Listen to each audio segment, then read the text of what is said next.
So Joe Biden, the president of the United States, continues to claim that he knew nothing whatsoever about Hunter Biden's businesses. This is not only unconvincing, it's pretty obviously a lie. Yesterday, the president of the United States was asked by a reporter about Hunter's business dealings. Obviously, he spent literally decades picking up bags of cash in far-flung countries ranging from China to Ukraine. And Joe said the whole time he had no idea any of that was going on. In fact, he had said until 5 minutes ago that Hunter never did anything wrong. Then Hunter had to plead guilty on a couple of misdemeanor charges. He should have been hit with a felony gun charge as well. He probably should have been hit with, as we'll examine, felony tax charges, violation of the Foreign Agents Registration Act and all of the rest. He didn't get hit with that, possibly because Merrick Garland, the attorney general for Joe Biden, basically said to prosecutors, do not go forward with any attempt to investigate my son in full or prosecute him in full. But in any case, Joe Biden is continuing to stick with the fairly obvious lie that he knew nothing. I knew nothing about his son. Mr. Biden, how involved were you in your son's Chinese shakedown text message? Were you sitting there? Were you involved? No, I wasn't. And I don't. Were you? No. No. Okay, well, I have some questions. Those questions involve like actual dates and times and timelines and texts, because the evidence is very, very strong that Joe Biden actually was receiving money through Hunter's foreign connections. Let's look at the timeline for a second. So in 2013, when Joe Biden was vice president of the United States, this is NBC News reporting, Hunter Biden joined Joe Biden on a trip to China via Air Force Two. A quote, with granddaughter Finnegan in tow, the Biden men sipped tea in a Confucian-style tea house, leafed through books at local shops, and treated themselves to mid-afternoon ice cream. But almost 6 years later, Biden's trip to Beijing is coming under scrutiny amid revelations about Donald Trump's efforts to dig up information to corroborate his corruption allegations regarding Biden. So, says one of the NBC News reporters, he was with Joe Biden, apparently, during this trip. He was one of 4 reporters who traveled aboard Air Force Two with Biden and his son to China, a visit that was sandwiched between stops in Japan and South Korea. When we got on the plane on a bright Sunday afternoon at Joint Base Andrews, the Bidens were already on board, having just flown in from a family Thanksgiving gathering in Nantucket. What wasn't known then was that as he accompanied his father to China, Hunter Biden was forming a Chinese private equity fund that Associates said at the time was planning to raise big money, including from China. Hunter Biden has acknowledged meeting with Jonathan Lee, a Chinese banker and his partner in the fund during the trip, although his spokesman said it was just a social visit. The Chinese business license that brought the new fund into existence was issued by Shanghai authorities 10 days after the trip, with Hunter Biden a member of the board. So, again, think about those dates. We're now talking about 2013. Joe Biden brings Hunter Biden along with him on Air Force Two. 10 days later, Hunter Biden closes a round of funding from a Chinese business person. All Chinese business people at the top level are functionaries of the Chinese Communist government. Did they cut that deal with Hunter Biden because he is such an excellent business person? Of course not. Hunter Biden's spokesperson, George Messiers, told NBC News that Hunter Biden wasn't initially an owner of the company and has never gotten paid for serving on the board. He said Hunter didn't acquire an equity interest in the fund until 2017, after his father had left office, which means that it was a delayed payoff. I mean, that's all that means. They cut the deal in 2013, and he basically said, I can't get the payoff until after my dad leaves office in 2017. In any case, the notion that Hunter and Joe were riding on Air Force Two to China together, and that Joe had no idea what Hunter was doing, that's really, really dubious. And of course, that's not the only open business conversation that was happening in the immediate proximity of Joe Biden. According to Miranda Devine reporting for the New York Post in 2021, Joe invited Hunter's foreign associates to breakfast meetings at his vice presidential residence and to his office in the White House, according to Hunter Biden's laptop. He took his son on Air Force Two to countries where Hunter was doing business deals on at least one occasion, included one of Hunter's business partners on the trip itself. Among the more than 100 events scheduled in Hunter's diary at the VP's residence at the Naval Observatory in Washington, D.C., there are meetings which appear to overlap with Hunter's business interests. According to the laptop, quote, breakfast with dad, Nav Ops, that's one such meeting, recorded for 8:30 a.m., November 19th, 2015. 5 photographs, date stamped on that day, taken at 10:03 and 10:04 a.m., appear on the laptop showing Joe posing with 4 of Hunter's business associates, including Mexican billionaires Carlos Slim and Miguel Alemán Velasco. Here is that picture. Who is in it? Hunter, Joe, and a bunch of Mexican business people. One photo also features Velasco's son, Miguel Alemán Magnani, the founder of budget airline Interjet, at whose Acapulco mansion Hunter and wife Kathleen had stayed that March. Jeff Cooper, a longtime Biden family benefactor who ran one of the largest asbestos litigation firms in the country, also appears along with Hunter. Cooper and Hunter had been working on energy deals in Mexico and elsewhere in Latin America. A 2013 email from Cooper demonstrates their high expectations of the association with the Alaman dynasty. Cooper's association with the Bidens began in 2005 when he started filing multi-million-dollar lawsuits in Delaware in connection with Joe's late son Beau Biden's firm, Biferato, Gentilotti, and Biden. When Joe became vice president, Cooper then put Hunter on the board of his venture capital firm, Eudora Global, and gave him shares in the business, netting Hunter about $80,000 a year, according to documents on the laptop. In 2015, Hunter also received a one-time payment of $300,000 from Eudora. So why exactly was Hunter Biden on the board? Well, to use his dad's name in order to obviously trump up business for Cooper. Simmons Cooper put up a $1 million investment in investment capital for Hunter and his uncle Jim's abortive attempt to run a hedge fund in 2009. When the venture ended, the Bidens returned the cash. Cooper joined the VP's entourage on Air Force Two to Mexico in 2016, where he and Hunter were trying to negotiate an ill-fated petroleum deal with Alaman Magnani. So, again, fairly obvious that Joe knew about all of this. He was squiring around Hunter's business partners. And that's, of course, not the only evidence. We get to more evidence of what exactly Hunter Biden was doing and the fact that Joe pretty obviously knew about it in 1 second. First, it takes a special kind of company to want to partner with our company here at Daily Wire. We say a lot of controversial stuff. A lot of people are afraid of us saying those controversial things. But Pure Talk is not afraid of that, which is why they stand behind us. And it's just one reason we stand behind them as well. Pure Talk shares my values as well as the values of the other hosts here at Daily Wire. That's why we made them the official wireless partner of the Daily Wire. But that's not the only reason. We check the coverage. It's premium. Pure Talk is the most dependable 5G network in the United States. I use it myself. Mix and match your plans to fit every person in your family. Choose from talk, text, and 5G data for just $20 a month, all the way up to unlimited data with mobile hotspot for $55 a month. Remember, you vote with how you spend your money, so stop supporting woke wireless companies that don't support you and switch on over to Pure Talk today. Head on over to puretalk.com/Shapiro. Save an additional 50% off your very first month of coverage. That's puretalk.com/Shapiro. Pure Talk is wireless for Americans by Americans. I use their coverage. All my business calls are Pure Talk. Pure Talk is a great company. They'll give you great coverage, and they don't hate your guts like a lot of the other phone companies do. Go check them out right now. puretalk.com/Shapiro to save an additional 50% off your very first month of coverage. Okay, so other evidence that Hunter was connected with Joe and that Joe knew full well about it. So fast forward to May 23rd, 2017. On May 23rd, 2017, Hunter's business associate suggested a deal in which 10% of a Chinese business venture should be held by H for the big guy. Held by H for the big guy. So what exactly does that mean? People were wondering, who the hell is the big guy? What exactly is the big guy? Well, I mean, it turns out that the same business associate who says held by H for the big guy in his email also happened to be the same person who in other email exchanges and text exchanges calls Joe Biden the big guy. So that question was already answered. So what does it mean? Held by H, 10% for the big guy, this Chinese business deal. That was May 23rd, 2017. Fast forward just about 2 months, July 30th, 2017. Joe Biden, his son, Hunter, has a WhatsApp to the head of CEFC China Energy Company. Quote, I am sitting here with my father. We would like to understand why the commitment made has not been fulfilled. Tell the director that I would like to resolve this now before it gets out of hand. And now means tonight.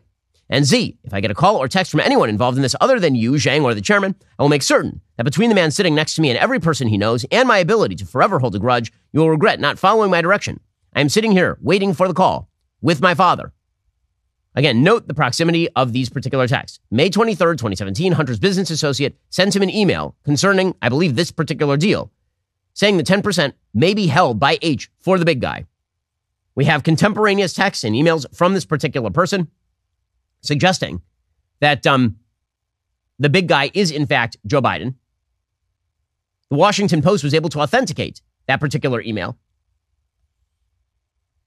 And so now we know that this deal is something that probably involved Joe Biden, obviously.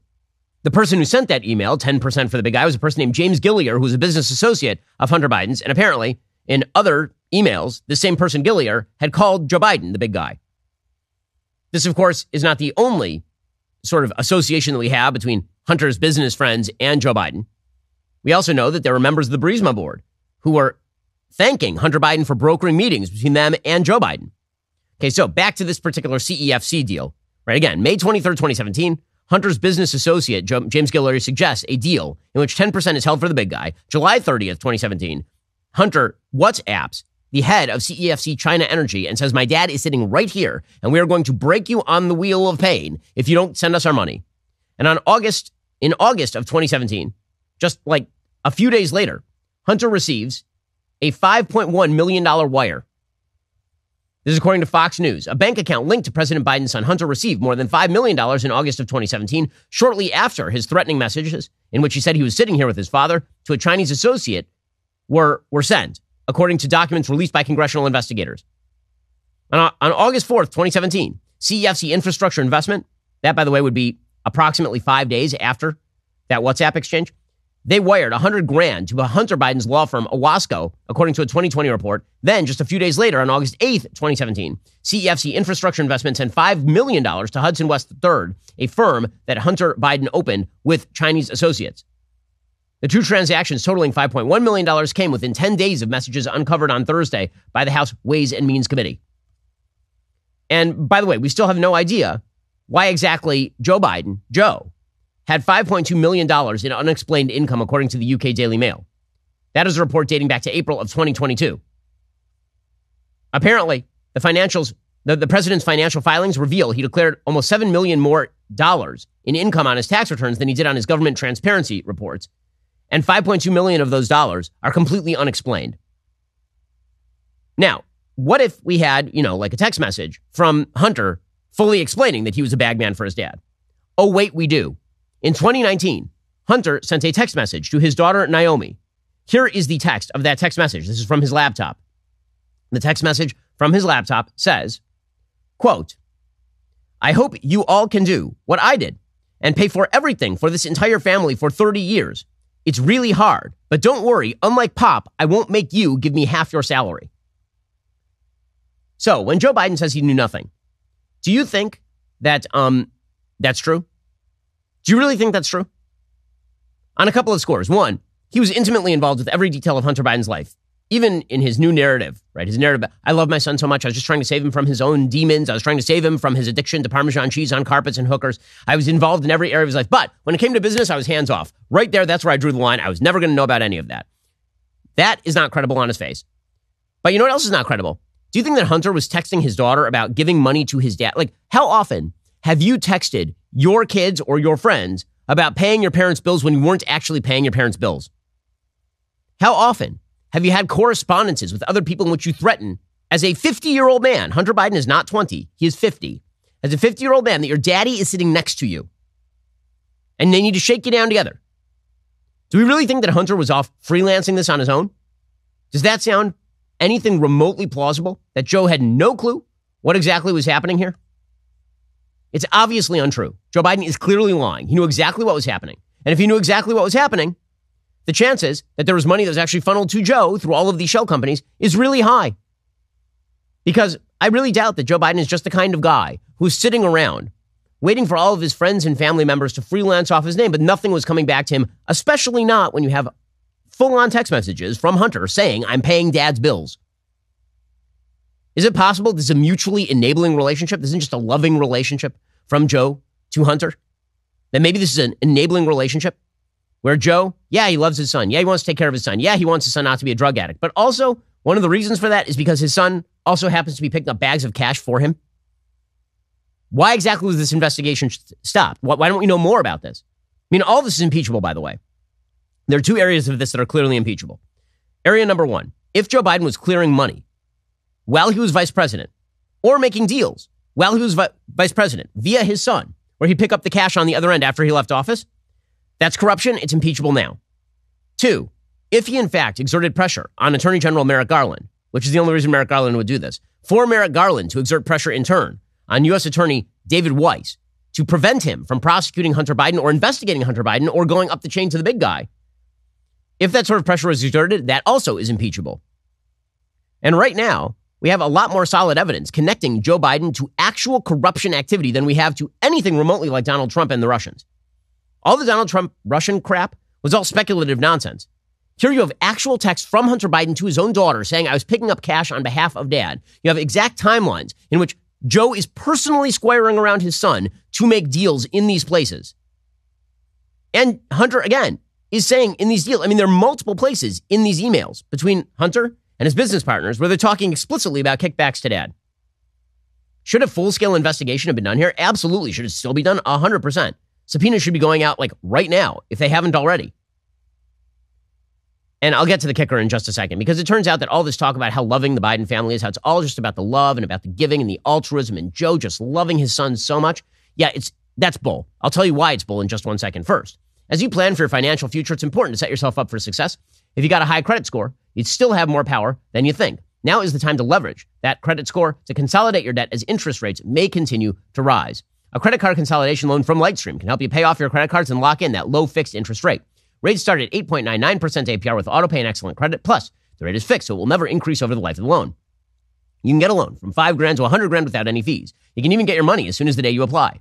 Lightstream believes that people with good credit deserve a better loan experience. That's exactly what they are delivering to you right now. So just for my listeners, apply right now, get a special interest rate discount, and save even more. The only way to get that discount is to go to lightstream.com/Shapiro. That's lightstream.com/Shapiro. Subject to credit approval. Rates range from 8.99% APR to 24.99% APR. Includes 0.50% autopay discount. Lowest rate requires excellent credit. Terms and conditions apply. Offers are subject to change without notice. Visit lightstream.com/Shapiro for more information. Don't let your debt cripple you. Instead, go to lightstream.com/Shapiro right now and get that credit card consolidation loan that you need. Okay, so how do we know that all of the media's spin on this, which is this, you know what? Joe didn't know a thing that was going on. All he knew is he had to support his son because he loves his son so much. All he had to do was support his son. Well, it turns out that if you have the Biden last name, it's not about loyalty to the Biden last name or people who are blood relatives, because if it turns out that your son nailed a stripper and then impregnated her, and you have a granddaughter that you didn't know about, and you are Joe Biden, you just pretend she doesn't exist. In fact, the same week that the DOJ settled with Hunter Biden on a couple of guilty pleas and misdemeanor cases that were like the least of his concerns, that same week, Hunter Biden and London Roberts, the mother of his 4-year-old child, reached a settlement in their explosive child support dispute. It prohibits the first son's daughter from using the Biden family name. Only Hunter and Joe are able to, presumably Navy Joan, who's the 4-year-old, doesn't have the capacity yet to, fly off to Ukraine or Romania and pick up bags of cash on behalf of grandpa. So she's of no use whatsoever. The only people who are allowed to use the Biden name are people who are picking up bags of cash. If you're a 4-year-old who requires child support from Hunter, well then, Joe doesn't even acknowledge you exist. Joe continues to maintain he has 6 grandchildren. He actually has 7. London Roberts is 32. She's a former stripper Hunter Biden impregnated in Arkansas. She'd petitioned the court to rename her daughter Navy Joan Biden after a paternity test confirmed that Hunter Biden is the biological dad. Roberts reportedly wanted to change their daughter's surname so that Navy could benefit from carrying the Biden family name, according to the UK Daily Mail, which makes sense. Everybody else with the Biden family name has been making bank off of that thing. However, Hunter, who has never met Navy, he has literally never met his own biological daughter, and refuses to acknowledge her existence, submitted court filings, according to the Post-Millennial, that opposed Navy Joan Roberts changing her surname to Biden, claiming he wants her to have a peaceful existence and to live a life free of public scrutiny associated with the Biden family. Yeah, that's going to fix it. You knocked up a stripper and you had a baby out of wedlock. Definitely what's going to keep her out of the headlines if you prohibit her from using your last name. Roberts was initially receiving $20,000 in monthly child support payments from Hunter, but she agreed to have the monthly payments cut to $5,000 after she showed up to Biden's deposition, per the New York Post. You got to wonder what exactly was on the other end of this. This is the worst custody deal I've ever heard. She was getting $20,000 a month, $240,000 a year from Hunter, and she reduced that to $60,000 a year, and she can't use Biden's last name for the daughter who is in fact Biden's. So what exactly, there's got to be some payoff there. Well, again, if you're talking about familial love, it turns out one aspect of familial love is not disowning a grandchild who is 4 years old for no reason other than Hunter Biden is a derelict. But that's precisely where we stand right now.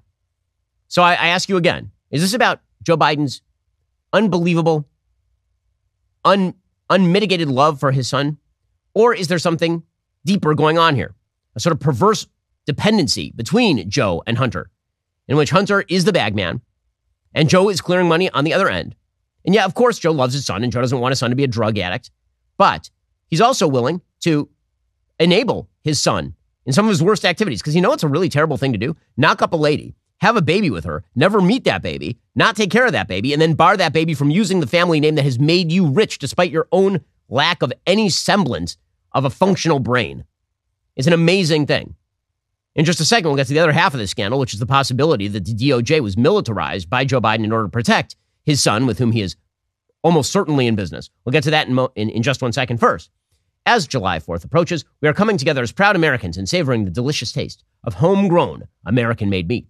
Our friends over at Good Ranchers have the best quality meat you've ever tasted. I know because they made me a kosher steak one time and it was awesome. They only sell meat that was raised right here in the United States.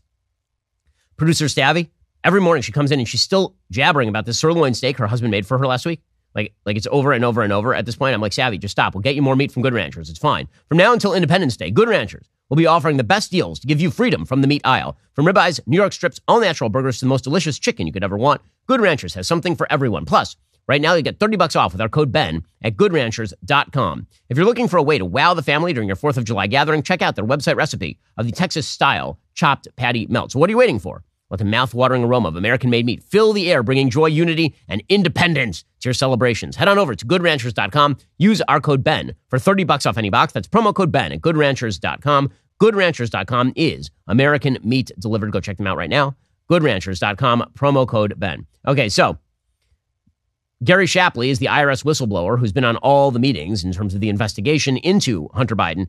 And he was on Brett Baer's show last night, and he had some rather shocking revelations. He pointed out that Hunter's income between 2014 and 2019, remember, this is for a career drug addict, derelict loser with no discernible qualities whatsoever. His income from 2014 to 2019 was about $8.3 million. When prosecutors don't allow you to put the subject's name on document requests or on search warrants, then it raises the possibility that there's more information out there we didn't find, but based on all of the financial records that we did find, they've been analyzed. And it was around $8.3 million he received. From who? They came from China, from CEFC, came from Ukraine, and from Romania. Pretty incredible. That's a lot of money, right? And did Hunter pay tax on a lot of that? No, it turns out that he did not. According to Shapley, hundreds of thousands of dollars in taxes were not paid. But the DOJ simply let those tax charges expire. Also, says Shapley, we wanted to ask some questions about who is the big guy. I mean, we know that the big guy was getting 10%. Who was the big guy? Shapley says they literally would not allow us to ask that question. As far as the president's involvement in that? So that's kind of the crux of one of the issues here, is that we weren't allowed to ask questions about Dad. We weren't allowed to ask about the big guy. We weren't allowed to include certain names and document requests and search warrants. So, we were precluded from following that line of questioning. That is incredible. I mean, wouldn't that seem to be a worthwhile line of questioning, is where is some of this money going? Especially when, again, we know that the person who used the term the big guy also referred to Joe Biden as the big guy. Also, says Shapley, there were no steps taken to investigate whether, in fact, Joe was sitting next to Hunter when he was sending those WhatsApp messages. Wouldn't that be relevant in any way, shape, or form? Because, again, you could be influence peddling back in 2013 and you just say the payoff comes in 2017. And by the way, that might lead to some disputes, because it is quite possible that, let's say you're the head of CEFC, and let's say that Hunter Biden flies to China and makes a deal with you in 2013. And he says, you know what? We'll make the deal with you now, and don't worry, we'll be nice to you. And then in 2017, after my daddy's out of office, then you pass the money, right? Then we'll close the deal, and it'll avoid appearances of impropriety. Well, if you're CEFC's head, at that point, Joe Biden's irrelevant in 2017. So maybe you say to yourself, I don't feel like paying. And then Hunter calls you up and he's like, well, my dad still has a lot of influence in this town and he can wreck you. And then you send the money. Okay, so here is Shapley saying there were no steps to investigate if Joe was even with Hunter during the 2017 text. By the way, we know that Hunter was in Joe's house at the time because the Washington Free Beacon actually examined the photographs on Hunter Biden's laptop, and there are contemporaneous photos, like on that day, of Hunter with Joe next to the Corvette. This WhatsApp message, I mean, it obviously raised the most eyebrows in Washington because it seems to go directly to this. Do you know if there was an effort to authenticate that or to make sure that that had been followed? Sure, and that was the reason why that was included in my testimony, was because when we received the attorney-client filter-reviewed copy of information from the search warrant to Apple, which produced that document, we went back to the prosecutors and we requested to take various investigative steps, and they were not supported.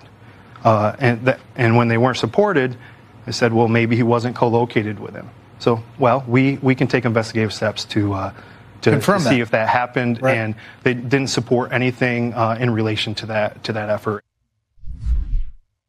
Okay, meanwhile, says Shapley, the prosecutors were basically working hand in glove with Hunter Biden's team. Apparently, there was a storage unit that may have had documents that were relevant to this investigation. And instead of just going and raiding the storage unit, because, he was a suspected criminal, in the same way that the FBI raided Mar-a-Lago, instead of doing any of that, they simply just told Hunter's people about it. transitioning into another search warrant was on a storage unit in Northern Virginia. And during the day of action on December 8th of 2020, we got updated information that said that records were in that location that were, that would be evidence in this particular investigation.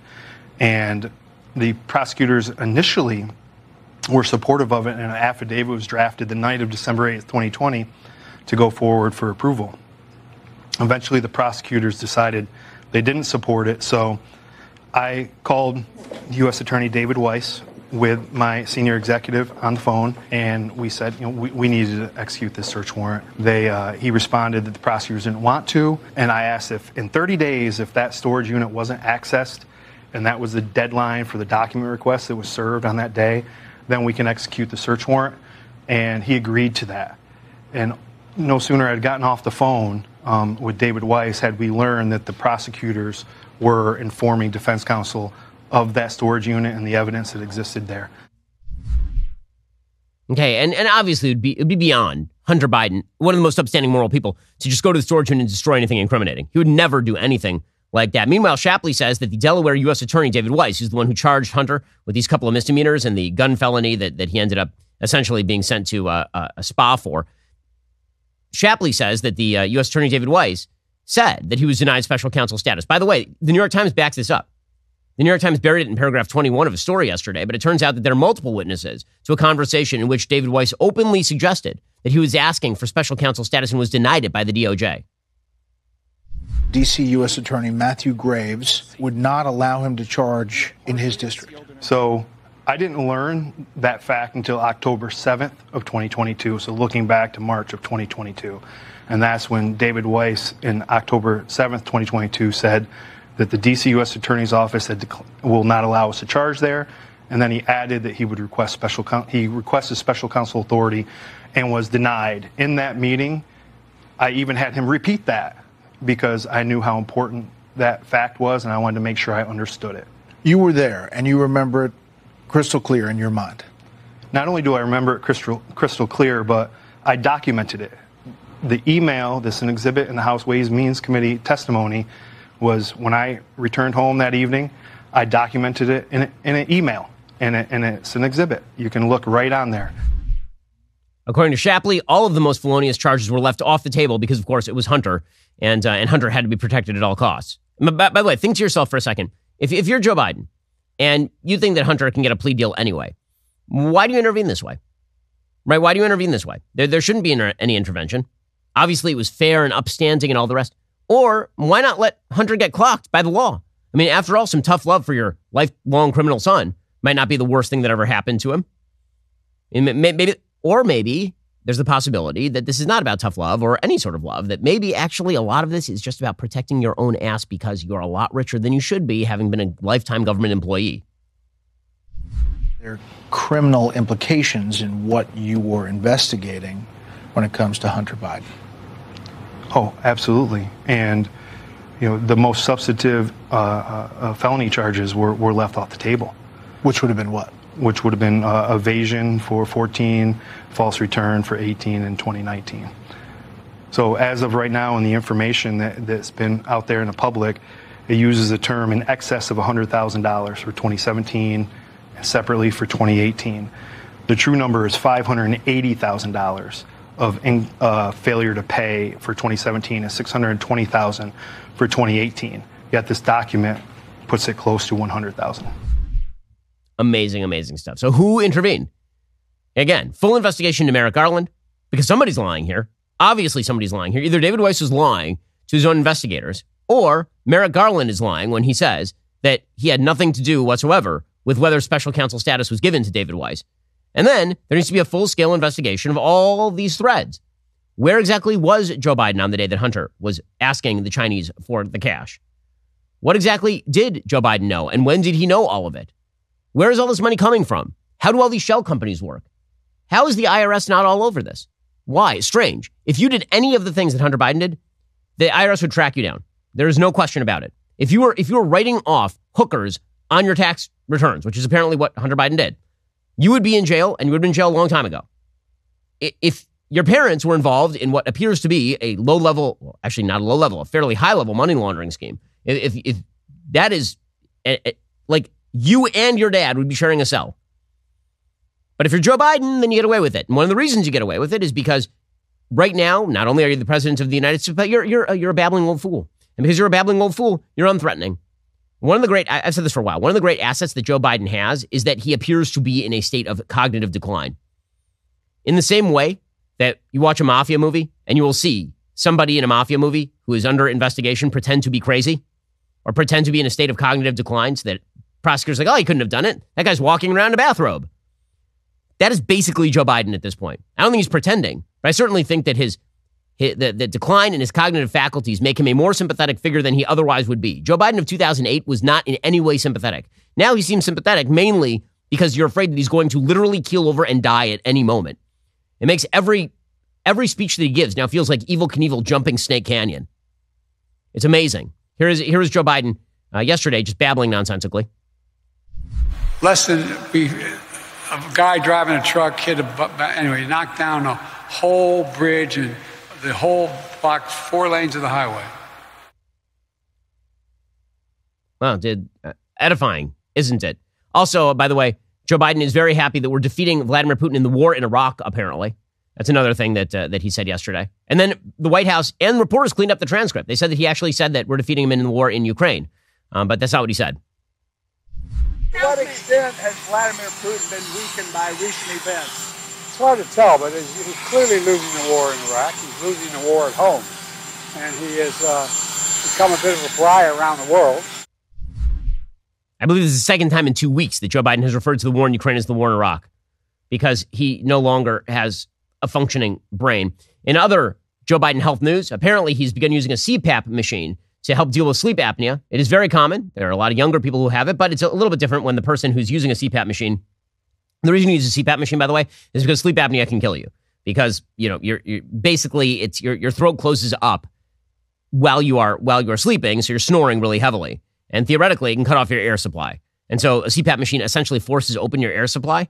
It's a little bit different when you're 40 than it is when you are 80. So that is indeed a matter of some public concern. It became public when Joe Biden was wandering around and he had the actual lines from the straps on his face. Now, do I think that any of that is going to hurt him? I actually think in some ways a lot of this helps him.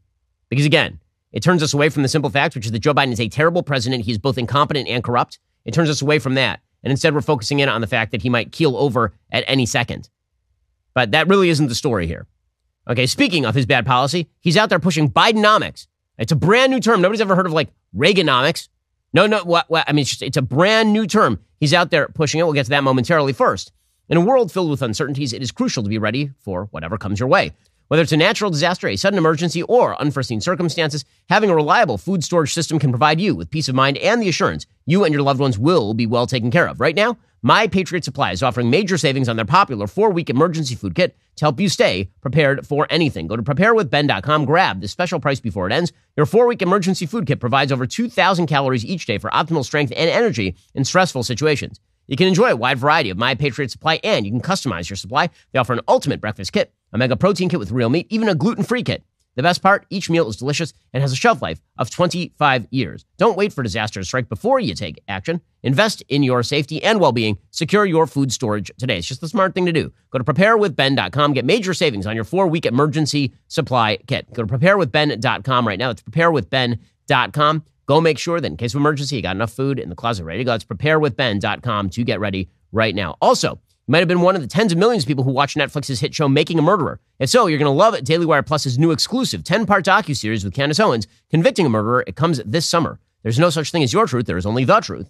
And while it seems like we're living in a world where the actual truth is hard to come by, many of us are still pursuing it. That includes everybody here at Daily Wire, especially Candace when it comes to this case. She found out key facts were omitted in the Netflix series, and so she set out to uncover the truth behind the notorious Stephen Avery case. The end result is a new series called Convicting a Murderer. You're not going to want to miss it. There's never been a better time to become a Daily Wire Plus member. Sign up now for Convicting a Murderer. You'll receive an early bird discount of 25% off your Daily Wire Plus membership. You'll also get all of the other premium content from Daily Wire Plus, including Candace's movie, The Greatest Lie Ever Sold, What is a Woman, from Matt Walsh, and the largest collection of content from Dr. Jordan Peterson, including his series on the Book of Exodus. Join now. DailyWire.com/subscribe to become a member. See the truth when it finally comes out. Meanwhile, Joe Biden isn't just a corrupt liar. He's also a failure when it comes to economics, among other things. And Joe Biden is out there pushing Bidenomics. Yes. Does that sound exciting to you? Bidenomics? Here was Joe Biden trying to push this yesterday, but man, it's hard to watch him. I mean, honest to God, it's difficult to watch the man these days. I got asked by a press person this morning, getting on the helicopter in Washington, why, when I asked you about Bidenomics a long time ago, you said you didn't know what it was. I said, I didn't name it Bidenomics. I didn't realize The Economist and the Wall Street Journal did. But I think it's a plan that I'm happy to call Bidenomics. And guess what? Bidenomics is working. No, it isn't. No, it isn't. I know E.J. Dion over at the Washington Post thinks it does. Here's how he describes what Bidenomics is. Quote, government is no longer shying away from pushing investment towards specific goals and industries. So they're taking your money and they're investing it in a bunch of stuff where you don't get any of the money back because it's not their money, it's your money. Spending on public works is back in fashion. Government spending. That'll be amazing. New free trade treaties are no longer at the heart of the nation's international strategy. Yes, from now on, I guess we're going to go with autarky and expensive costs for everyone. Challenging monopolies, providing support for unionization efforts are higher priorities. I mean, if you are aiming for a 1970s economy, this is how you do it. You boost the union so that you increase labor costs. You simultaneously increase inflation to pay for the labor costs. You then get rid of free trade treaties, which artificially boosts all of the costs. And you dump more public money into the till. Just makes perfect sense. Well, here's the thing. Real hourly wages under Joe Biden have fallen 3.16%. And Joe Biden's people are out there lying. So Biden's OMB director was out there lying yesterday, suggesting that Shalonda Young, that they are in a period of massive wage growth. Literally every month of Joe Biden's presidency, wages with inflation taken into account have gone down. Real wages are down every month of Joe Biden's presidency, and here they are just lying about it. Do you see a mild recession as possible at the first part of next year? Not when you see jobs numbers like this.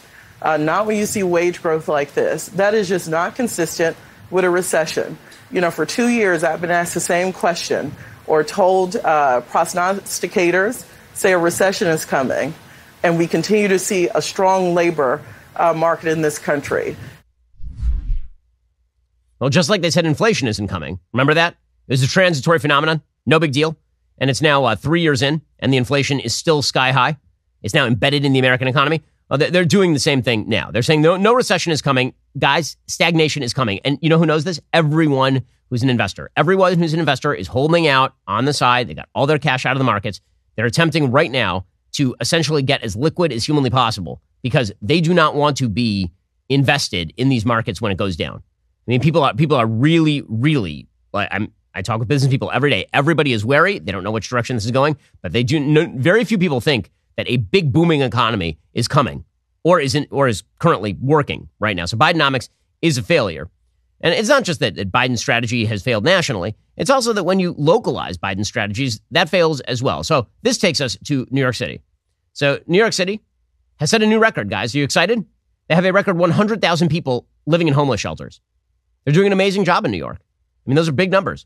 According to the New York Times, New York City passed a woeful milestone this week, spurred by an influx of migrants from the nation's southern border. For the first time, there are now over 100,000 people in homeless shelters, city officials said on Wednesday. Days earlier, the city said the number of migrants in shelters had passed 50,000, that they now make up the majority of people in homeless shelters in the city. Why? Who's in charge of border policy? Who would that be?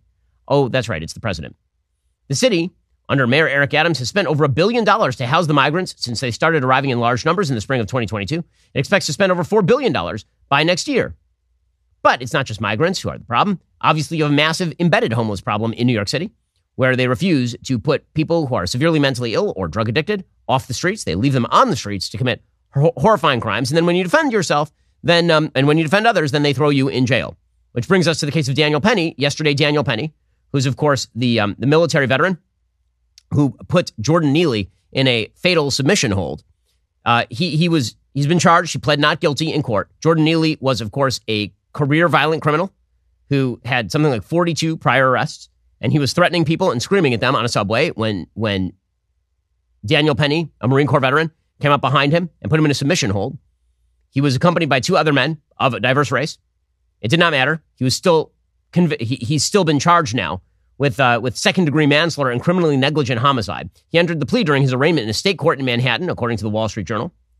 Apparently, he will remain released on $100,000 bail. His next appearance in court is set for October 25th. And of course, the media continue to call Neely a 30-year-old Michael Jackson impersonator, as opposed to, a career homeless person who was basically panhandling on the subways while simultaneously threatening people. At the same time that Daniel Penny was charged, in a piece of better news, another person who had been accused of a stabbing aboard a New York City subway has now been let go. According to the New York Post, the Big Apple strap hanger charged with stabbing a rowdy ex-con to death on a Brooklyn J train was found to have acted in self-defense, leading to his manslaughter charge being dismissed on Wednesday, according to the New York Post. The grand jury declined to indict 20-year-old Jordan Williams, who had been charged with manslaughter and criminal possession of a weapon in the June 13th melee that left another man dead. His self-defense claim was bolstered by video footage presented to the grand jury, which allegedly showed the person who died choking Williams and slugging his girlfriend before Williams stabbed him, according to sources. So the question is, why exactly this guy is off, while Daniel Penny is going to be tried for criminally negligent homicide? It couldn't have anything to do with race, could it? The person who is just let go, as he should have been, is black. Daniel Penny is, of course, a white person, and Jordan Neely is a black person. Prosecutors are now saying that they plan to use more footage and statements from Jordan Neely's New York City subway death in the upcoming trial, according to current reports. They said they have additional cell phone video from witnesses of the incident. Court documents said prosecutors claim they obtained at least 5 other cell phone videos from 3 separate witnesses in the deadly incident, and they plan to use that as evidence in the upcoming trial. The documents also state that prosecutors have 2 witnesses' videotaped statements, 2 MTA surveillance videos, and police body cam footage. Other disclosures in the documents from prosecutors include a videotaped statement Penny made to police the day of the incident before authorities released him without charges. Penny told police, quote, "He came on, threw all his bleep down, was very aggressive, going crazy. I was behind him, put him in a choke. He said Neely was acting irate, dropping things on the floor, saying he doesn't care if he goes to jail." So Manhattan District Attorney Alvin Bragg, who is here to prosecute Donald Trump for non-crimes, and apparently also Daniel Penny for non-crimes, he continues to move forward on this one. Penny faces up to 19 years in prison if he is convicted on both counts in this particular case.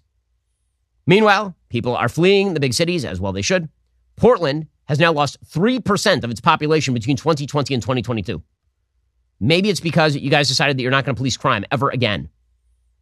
The drop of about 17,400 people was the 6th largest decline among 50 of the largest cities in America.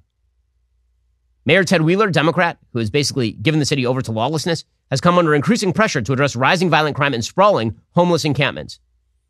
Bad blue state governance is what creates these sorts of problems, and they're only going to get worse. Alrighty, in just 1 second, we'll get to the latest in Russia, where Vladimir Putin is settling all family business. First, are you exhausted with woke corporate America trying to push messaging that further alienates conservative Americans? It's happening all over the country, obviously. Family retailers are selling tuck-friendly bathing suits, and coffee shops are strong-arming customers to support abortion, and beer companies are forcing gender ideology on you when all you really wanted to do was just have a very watered-down beer. Thankfully, with Public Square, we don't have to fund these companies any longer with our dollars. Public Square is an app and website where you can get connected to tens of thousands of businesses from all different industries who share your value for life, family, and freedom. Public Square also offers discounts to many high-quality businesses on the platform, so you actually have an incentive to spend money with companies that actually don't hate your guts. Whether you're looking for new athletic clothing that knows what a woman is, or a banking partner you can count on, or simply a new restaurant in your area that's not going to lecture you about your political views as you try to enjoy a meal with your family, head on over to publicsq.com.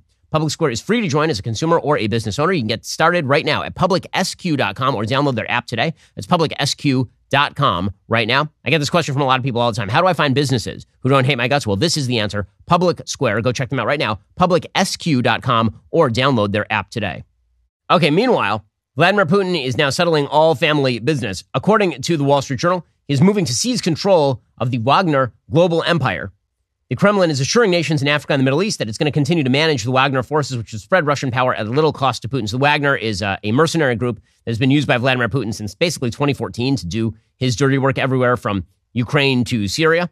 And then apparently he attempted to essentially override the head of the Wagner group, Yevgeny Prigozhin, and then take control of it. And that is why Prigozhin tried to lead a revolt against Putin, and that went sideways very, very quickly. And he is now in Belarus awaiting his suicide. But Wagner is apparently now in the crosshairs of Putin. He's going to sort of vertically integrate these mercenary forces directly into the Russian armed forces. Russia's deputy foreign minister, according to the Wall Street Journal, flew to Damascus to personally deliver a message to Syrian President Bashar al-Assad. Wagner Group forces would no longer operate there independently. Senior Russian foreign ministry officials phoned the president of the Central African Republic, whose personal bodyguards include Wagner mercenaries, offering assurances that Saturday's crisis would not derail Russia's expansion into Africa. Government jets from Russia's Ministry of Emergency Situations shuttled from Syria to Mali, another of Wagner's key foreign outposts. The rush of diplomatic activity reflected Putin's attempt to play down the chaos at home and assure Russia's partners in Africa and the Middle East that they are not going anywhere because these mercenaries have basically been used as shock troops by a bunch of bad foreign regimes. J. Peter Pham, former special envoy for the West African Sahel region, said Wagner helped Russia build its influence and the government is loath to give it up. Wagner gave the state deniability. The question is whether they can manage its complexity and deal with additional scrutiny. I mean, the answer now is that Russia doesn't care. I mean, right now, what Wagner originally offered to Putin is they could commit whatever human rights violations they wanted to commit, and Putin couldn't be directly blamed because he didn't run them. He was connected to them, but he wasn't in direct control. Well, now I'm not sure that Putin cares, considering he's been firing rockets at apartment buildings in Kiev. So, I think that at this point, what is the harm of vertically integrating? The big break between Wagner and the Russian government came over Defense Secretary Viktor Shoigu, who's done apparently a terrible job in the Ukraine war, and the Wagner group's head was like, guys, you're doing a horrible job. We hate this. And the response from the Russian government was to essentially try to take control of the entire Wagner group itself.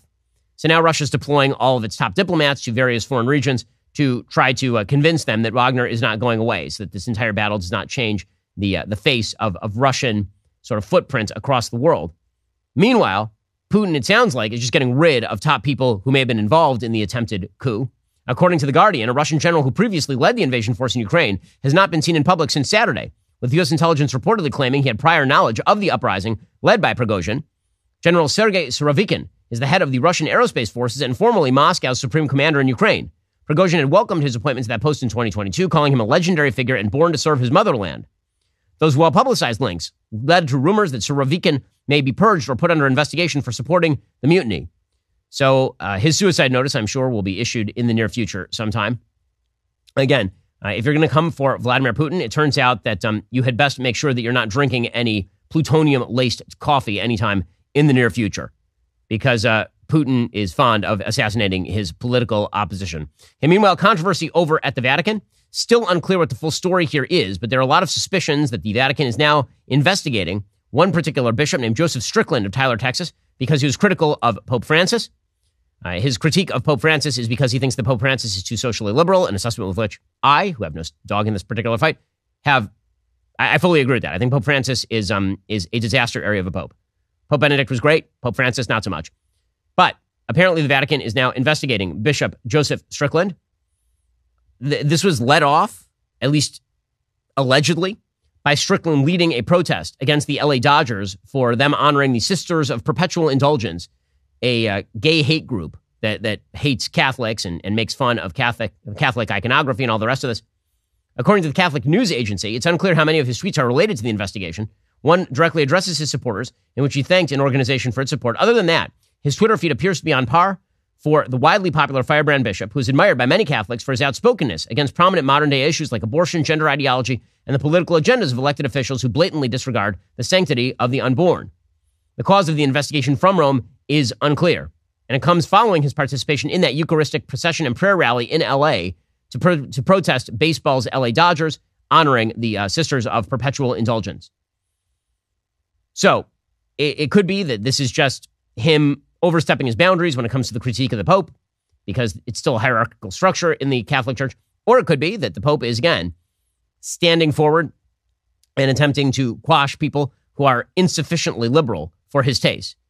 Whatever it is, I would say that it's fairly obvious from all the Catholics that I talk to that a schism is arising inside the Catholic Church, and that schism is growing wider, not narrower, and that is largely due to the vagaries in leadership of the current Pope. Okay, time for a couple of things I like. There's a series on FX called The Bear, and I'm not sure why I was reluctant to watch it. I think maybe just because I had no idea what the hell it was. Was it a comedy? Was it a drama? It's actually really good. So it's a lot of cursing. It's blue, but it's also really, really well done. So my parents are from Chicago, so I know Chicago fairly well. And this is like a real Chicago series. Like it's like south side of Chicago, Chicago White Sox area, which is my team. And it's a terrific series about a guy who was a top chef at Nobu, which is widely ranked as the best restaurant in the world. And his brother commits suicide and was running a beef eatery, essentially, in Chicago. And now he has to go back home to Chicago, and he decides to take up where his brother left off at the restaurant and tried to fix the restaurant. And so it's all about running a restaurant. It's all about cooking. And all the performances are great. It's really well shot. I mean, beautifully directed. Here's a little bit of the preview. 25 pounds? No, I ordered 200. What is beef? You still got that meat connect? We get $12.50 for that on eBay. Boom. You cut vegetables like a bitch. Again, it's really fun to watch. You know, it's a weird thing that I think we all kind of like watching people cook on TV. It makes you very hungry to watch the show, for sure. Why didn't you leave it to you then? You can't taste any of it, but it looks good. The performances are great. The guy who plays the lead is really terrific. Jeff. It's pretty gritty and realistic. And again, one of the things that I like about this show is that what it really is mostly about is a guy who is very good at a thing trying to make a place better. And that's kind of awesome. It's very capitalistic in that way. It's a really pro-business and pro-small business show. And it's really about competence, about core competence. One of the things I realized about TV shows and movies that I like to watch, I like watching people be good at things. And this is a show about a guy who's very good at a thing and how he's trying to make other people better at the thing. And it's pretty wonderful. Alrighty, guys, the rest of the show is continuing right now. You're not going to want to miss it. I will be interviewing Tom McKenniff, one of the lawyers representing Daniel Penny. If you're not a member, become a member. Use code Shapiro at checkout for 2 months free on all annual plans. Click that link in the description and join us.